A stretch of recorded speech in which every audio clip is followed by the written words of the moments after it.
దీంట్లో మనం క్లారిటీగా వోల్టేజ్ని చెక్ చేయొచ్చు. అది ఏసీలో వస్తుందా, డీసీలో వస్తుందా, ఓకేనా. అలాగే మన లైటింగ్ కాయిల్ స్విచ్ అవుతుందా లేదా, మన గ్రాఫిక్ సెక్షన్ కాయిల్ స్విచ్ అవుతుందా లేదా, అలాగే మన క్రిస్టల్ చెక్ చేయడం, ఇవన్నీ కూడా చాలా ఈజీగా చెక్ చేయొచ్చు అనమాట, ఓకేనా. సో ఒకసారి ఇప్పుడు మనం చెక్ చేద్దాం. సో మెయిన్గా దీన్ని ఏ సెక్షన్, లైటింగ్ సెక్షన్లో మనం ఏం చెప్పాము, మన కాయిల్ అనేది స్విచ్చింగ్ అవుతూ ఉండాలని చెప్పాను. అంటే లోపల ఉన్న ఐసీ మనకి స్విచ్ అవుతూ ఉండాలి. మన స్విచ్చింగ్ ఎలా అవుతుందో మనకు తెలుసా, తెలియదు. ఇప్పుడు ఈ లైట్ ఐసీ ఓకే ఉందా లేదా అనేది మనం ఇప్పుడు ఇక్కడ స్విచ్చింగ్ అవుతుందా లేదా చెక్ చేసి చెప్పేయచ్చు. 20 to 40 వోల్టేజ్ మధ్యలో 16 to అలా వస్తుందని చెప్పారు.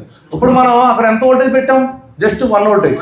ఇప్పుడు 1 వోల్టేజ్ పెడితే మనం చూపిస్తుందా, మన పైకి వెళ్ళిపోతుంది.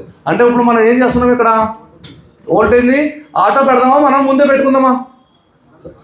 సరే, ఇప్పుడు నేను ఇక్కడ ఏం చేస్తున్నా అంటే 2 వోల్టేజ్ 5 వోల్టేజ్ పెట్టా. పర్ డివిజన్ ఎంత అంటే ఒక బాక్స్ ఎంత, ఏసీ పల్స్ చూడండి ఎలా అవుతుందో, ఎలా ఉంది. ఇది స్విచ్చింగ్.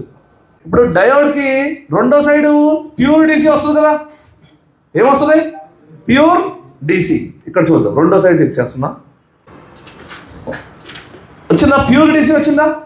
మనం ఏం చెప్పుకుంటున్నాం, ఎక్కడైతే స్విచ్చింగ్ అవుతుందో అక్కడ ఏసీతో కూడినట్టు వోల్టేజ్ వస్తుంది. కానీ మన మల్టీమీటర్లో అక్కడ కూడా 4 వోల్టేజ్ చూపిస్తుంది.